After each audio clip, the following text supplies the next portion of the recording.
Bueno, estoy en otra entrega de la entrevista y esta vez con una invitada muy especial. Es un placer y un privilegio para mí que esté conversando conmigo hoy Kyrenia Yalit, directora de la Mesa de Diálogo de la Juventud Cubana, y que viene hoy a conversarnos sobre ella, sobre su labor como activista, como profesional, un poco más en lo personal, y también sobre la iniciativa Yo me expreso en dictadura. Kyrenia, para quienes no lo tienen claro aún, ¿en qué consiste primero la Mesa de Diálogo de la Juventud Cubana y luego la iniciativa Yo me expreso en dictadura? Sí, bueno, gracias a ti, gracias al espacio. La mesa surge en febrero del 2014 y fuimos un grupo de jóvenes líderes en ese momento que necesitábamos tener un espacio nuestro particular. Muchos de esos jóvenes pertenecían a otras organizaciones de la sociedad civil independiente cubana, pero nos faltaba ese momento, ese lugar donde podíamos hablar de nuestros problemas, de todo lo que pasaba y cómo buscar soluciones ante la libertad de expresión, la libertad de asociación y bueno, toda la falta de derechos humanos que, como sabes, hasta estos tiempos todavía sigue ocurriendo dentro de Cuba. En ese inicio nos planteamos dos objetivos fundamentales que tenían que ver con fomentar el liderazgo en los jóvenes cubanos y luego hacer incidencia en el tema de los derechos humanos con énfasis en los derechos juveniles. Ya para el 2020, que habíamos trabajado en toda la formación, en temas de liderazgo, derechos humanos, mecanismos internacionales de denuncia, o sea, cómo hacer una denuncia y que tuviera un impacto ante los organismos internacionales, en el 2020 nos planteamos la campaña Yo me expreso, exprésate en general. Y a partir de ahí lo que buscamos es ampliar las capacidades de las juventudes cubanas para expresarse desde diferentes tipos de manifestaciones, fuera del arte, del periodismo, del propio activismo que ya veníamos haciendo. Y bueno, ese es el surgimiento, digamos, como la semilla para ver. También el tema de la pandemia fue una de las cuestiones que más nos hizo modificar y pensar en este nuevo objetivo de cómo llegar a los jóvenes y a las jóvenes dentro de Cuba sin poder tener actividades presenciales, que era como lo hacíamos en los años anteriores, bueno, siempre que podíamos hacerlo porque siempre estaba el hostigamiento y las detenciones de la seguridad del Estado. Kyrenia, antes de conocer un poco más de ti, me gustaría, he visto en las redes, viendo un poco tu trabajo, que también estás muy dedicada a la visibilización de la situación de los familiares de los presos políticos que se encuentran en Cuba y que también sabemos que el régimen se encarga de hostigarlos, de crear también una circunstancia particularmente difícil para esos familiares de alguna manera. Y bueno, quería preguntarte si podemos referirnos a la cifra aproximada de presos políticos actuales en Cuba y también a alguna situación en particular con sus familiares, si tienes contacto con ellos o cómo Claro. describiríamos eso en este momento. Sí, sí, bueno, como te decía, de Exprésate, que comenzamos trabajando desde esta perspectiva, vimos entonces la posibilidad, al ver la posibilidad de ampliar esa capacidad de los jóvenes, vimos que en los artistas, y sobre todo artistas urbanos, había un camino que hasta ese minuto no habíamos podido colaborar, aliarnos, y que fueran fundamental en la visibilidad de lo que había pasado en Cuba, no solo en el 11 de julio, ¿no? Yo creo que el 11 de julio marcó un antes y un después, pero bueno, yo trabajé mucho tiempo en la Comisión Cubana de Derechos Humanos y Reconciliación Nacional y estaba encargada en el área de información de trabajar con los listados de los presos políticos, o sea, todo lo que pasaba, y también con el hostigamiento, la represión que se daba mensualmente en el país. Te estoy hablando del 2012 hasta el 2016 aproximadamente, que fue que trabajé. Entonces, ya yo venía con esa sensibilidad de trabajar con los familiares y vi la posibilidad de, si estábamos trabajando con jóvenes que hasta ese momento no tenían una conciencia total de la situación, o por lo menos no la veían como lo vemos los activistas, no están en constante intercambio, de cómo podíamos hacer que estos jóvenes pudieran ver la situación de los presos políticos y sus familiares. Y bueno, a partir de ahí es que entonces surge Exprésate Artista, Exprésate en Dictadura, y esta nueva entrega que es Yo me expreso en dictadura. Vía de lobos hay palos contra corderos, la orden fue dada, perros acatan sin peros, enfilan su furia a quien carga la bandera y convierte en un reo un compatriota sincero. Cómo los artistas pueden darle voz a lo que cuentan, a toda la violencia que viven constantemente, ¿no? El número constantemente va cambiando. Antes del 11 de julio había más de 150 presos y luego después del 11 de julio se han contabilizado más de 1000 presos políticos en el país. Yo creo que la cifra ahora ahí no la tengo muy clara, así que esto lo corta, pero creo que está como en los 700 o algo así, o sea que están detenidos. Y yo creo que es muy poco también lo que hemos hecho, porque trabajamos en cada entrega entre 10 y 18 familiares de presos políticos, cuando hay tantos, pero también tiene que ver con hasta dónde podemos llegar, ¿no? La capacidad que tenemos de llegar también dentro del país. Hay que pensar también en el tema de la represión y todo lo que pasa dentro de Cuba. Sí, yo veía justo en las redes de tu proyecto que había un testimonio de la madre de una presa política que ella describía, yo creo que perfectamente, los mecanismos que tiene la dictadura para imposibilitar la vida de las personas que tienen un familiar preso político. Ella concretamente decía que sería incapaz de volver a ser empleada por el Estado cubano porque había como cierta veta de tener un familiar preso político, ¿no? Entonces agradecí mucho que en tu plataforma estuviese eso visibilizado. Sería muy bueno adjuntar a este video también de la entrevista el enlace al canal de YouTube, porque creo que los materiales son muy útiles. Y justo en esta relación que me comentabas con el arte urbano y la libertad de expresión, que sabemos que en los márgenes del arte, sobre todo del graffiti, de la cosa más, del entorno más underground, está como más cercano a la libertad, paradójicamente, aunque es más perseguido. Quería preguntarte por tu relación personal con el arte urbano. ¿Cuál es tu acercamiento al rap, a todo este universo de la contracultura en Cuba? Sí, bueno, tiene que ver sobre todo con cosas que quise hacer probablemente en mi primera juventud y que no la logré. O sea, me decidí por estudiar psicología, pero yo creo que estaba más, mis aspiraciones de adolescente tenían más que ver con el arte,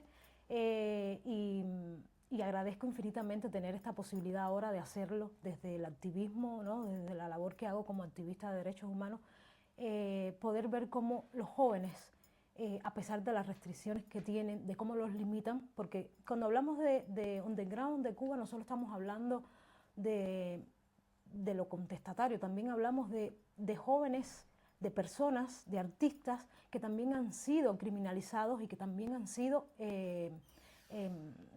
digamos, sacado de los espacios a lo mejor que el propio régimen les podía ofrecer, pero que no se los da, porque la mayoría son afrodescendientes, porque vienen de barrios marginados, o sea, porque no tienen, económicamente, no tienen un sustento para hacer una carrera determinada. Entonces, yo creo que también yo veo el proyecto como eso, como la posibilidad de darle voz o de ayudar a que los artistas a través de su arte, ya sean grafiteros o raperos, puedan visibilizar su arte también, visibilizar la situación de los presos políticos y darle al menos mínimamente la posibilidad de que puedan transmitir eso que también ellos quieren hacer desde el underground. Entonces, lamentablemente, como sabes, en Cuba es criminalizado cualquier acción que pueda ser contestataria y bueno, nada, es un poco también mostrar ese talento que hay innato dentro de la juventud cubana y todo lo que puedan hacer. Sí, yo creo que paradójicamente los artistas urbanos, por esto mismo que tú explicas, de que son más perseguidos, de que además existen legislaciones, leyes para reprimirlo, tienen como mucha más empatía con la causa de los presos políticos cubanos que artistas más reconocidos de alguna manera. Yo creo que hay como una vulnerabilidad ahí que los conecta y que tiene que ver con esto que tú dices, que con el clasismo, con el racismo también. Claro, con las vivencias personales de estos jóvenes también, ¿no? Porque lo han sentido, porque además sus necesidades están en función, como pasó el 11 y el 12 de julio, o sea, las manifestaciones fueron por pedir libertades en generales. No solo tenía que ver con las necesidades básicas de alimento, de salud, también tenía que ver con la no posibilidad de expresarse, de poder sentir y decir, bueno, estamos viviendo una situación que no es normal, que no tenemos derechos. Y yo creo que sí, que tiene que ver con eso, con la empatía con sensibilizarse ante estas causas. Cuando tú escuchas los testimonios, no solo las canciones, o cuando ves algún graffiti de los que han participado en nuestro proyecto durante estos 3 años, te das cuenta que hay una sensibilidad ahí detrás, de lo que ellos logran plasmar en una pared, o de las letras, por ejemplo, de esta que acabamos de sacar de Mato, que se estrenó el lunes pasado. Es esa sensibilidad de ver a través de sus propias vidas, en su propia carne, lo que están viviendo estos familiares y lo que viven estas madres y familias, porque ellos podrían ser ellos mismos, ¿no?, los que pudieran estar presos dentro de Cuba. Kirenia, ya mencionaste que tu formación es en la psicología, que eres psicóloga, y yo quería anotar algo más desde el punto de vista personal, pero tú eres una persona que yo, al menos desde que te conozco, eres una de las personas que siento que más puede irradiar serenidad, paz, firmeza de alguna manera. Y yo justo quería preguntarte, porque estamos muy interesados en los temas de salud mental, también en los activistas, sobre todo en las mujeres activistas, ¿cuáles son los mecanismos de Kirenia, que es una mujer que trabaja con la libertad, con la expresión y que está constantemente en contacto con todas estas personas tan vulnerables también? ¿Cuáles son tus mecanismos para mantenerte de alguna manera en tu centro, con cierta serenidad para afrontar este tipo de temáticas? Sí, yo creo que, bueno, primero tiene que ver justo con mi formación, ¿no? Algunas herramientas que eso no me exime, por supuesto, de tener determinadas tristezas, depresiones. O sea, como seres humanos, no importa cuántas herramientas tengamos. Las herramientas son para ayudarnos a salir, pero no significa que no lo tengamos, ¿no? Y estar en contacto constantemente con las historias familiares, con las historias nuestras también, ¿no? Porque vengo del sistema represivo en el cual por lo general no hablamos de las cosas que nos pasaban dentro de Cuba, sobre todo para eso, para priorizar casos que consideramos que son mucho más graves, pero al final el que tengas vigilancia, el que sufras la violencia física, las detenciones, el hostigamiento en sentido general, las amenazas también, o sea, es parte de lo que uno vivencia y uno se hace una coraza. Cuando ves los activistas que llevan mucho tiempo, nos construimos una coraza, pero al final, por supuesto, que nos derrumbamos, que nos caemos, que lloramos, que sufrimos igualmente que cualquier otra persona que tenga situación.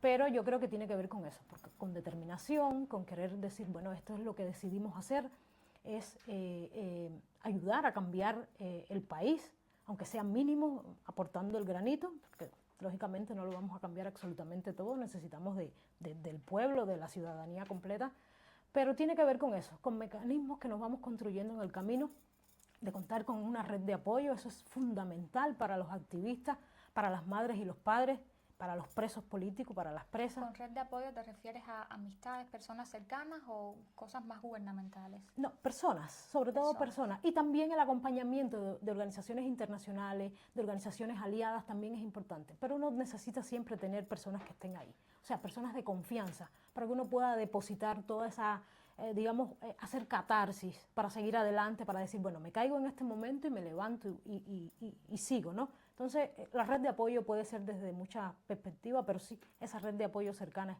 sumamente importante para todos los que hacemos el activismo, el periodismo dentro de Cuba y fuera también, ¿no? Y bueno, eso, yo creo que también una de las cosas que más me ha dado fuerza a mí es el poder estar en contacto con familiares y con activistas que aún cuando le están pasando muy mal, aún cuando la situación se les sale de las manos, tienen una fuerza y nos dan fuerza a nosotros también para seguir. Entonces yo creo que ese es el incentivo, ¿no? Y a mí me gusta eso, a mí me gusta, a pesar de ver la situación como está, a mí me gusta ser optimista y pensar que dentro de las cosas que nos pasan como seres humanos tienen que ver con los cambios que damos. Si no cambiamos nosotros, no cambia nada. Y yo creo que el pueblo cubano ha ido cambiando, concientizando la situación que hemos tenido. No somos el mismo pueblo de hace 20 años ni de hace 30. Y creo en eso, en que la posibilidad de cambiar, de incidir mínimamente, yo incido en 10 personas, tú en 10, la otra activista en 10 más, y eso de alguna manera hace que crezca ese número de personas que va concientizando la situación. Yo también lo veo, creo que con esa esperanza que lo ves tú. ¿Cuántos años llevas fuera de Cuba, Kyrenia? Porque estamos filmando esta entrevista en Madrid. Sé que antes de estar acá estuviste en Buenos Aires. ¿Cuándo saliste de Cuba? Salimos en agosto del 2022. ¿Y qué ha sido para ti en este proceso migratorio algo particularmente difícil para ti o que te haya costado de este proceso de la migración? Bueno, yo creo que muchas cosas, ¿eh? Primero, el desprendernos de nuestras raíces, del lugar el que construimos, y es literal, para vivir, el tener que dejar atrás, no hablo de las cosas materiales, hablo de las personas queridas, del diario que uno vive dentro de su país.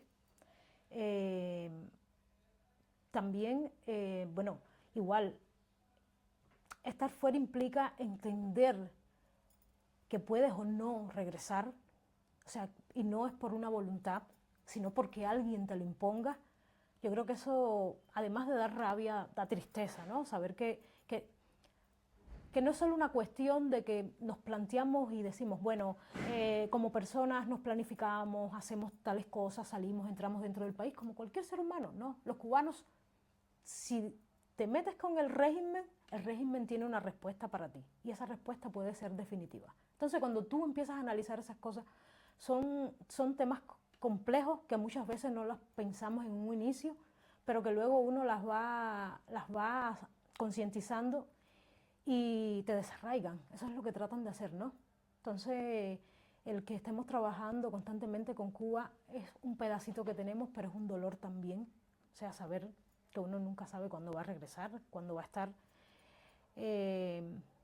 Sí, porque a mí me ha pasado algo muy particular aquí en España, en caso de que este material lo vea alguien que le parezca raro que un gobierno pueda pautar o disponer de la capacidad de desplazamiento de las personas así, pero Cuba conforma una lista muy pequeña de países que tienen parámetros muy delicados para negarte la entrada al país. Entonces, cada vez que yo me siento a hablar, sobre todo con ciudadanos europeos, sobre eso, la gente como que no le queda muy claro que hay una línea muy frágil para el régimen en que puede disponer totalmente de tu capacidad de desplazamiento, de entrar, de no poder salir del país. Claro, y violando totalmente sus propias leyes, ¿no? No es solo que lo hace a discreción, por quien él decida que puede entrar o puede salir, porque está es la otra cuestión.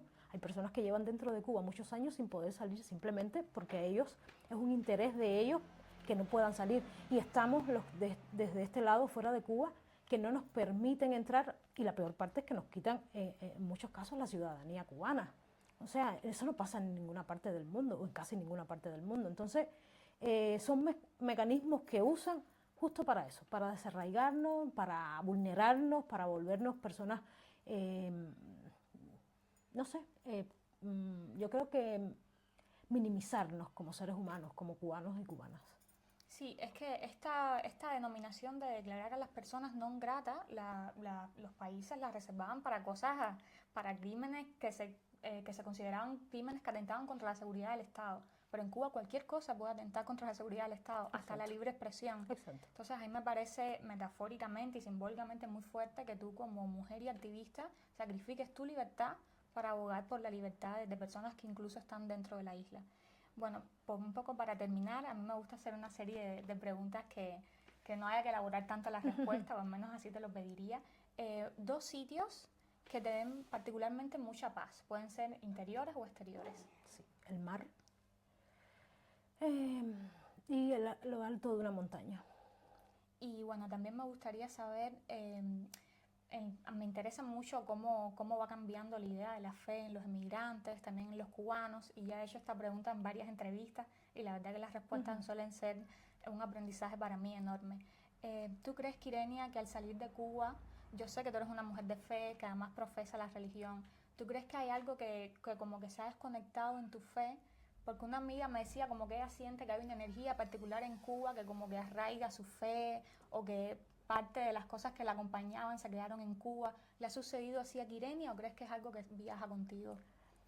Las prácticas, sí te digo que no son las mismas, pero la fe, esa va con uno. Y todo lo demás va con uno, a donde quiera que uno se mueva. Muchísimas gracias, No, Kyrenia, gracias. por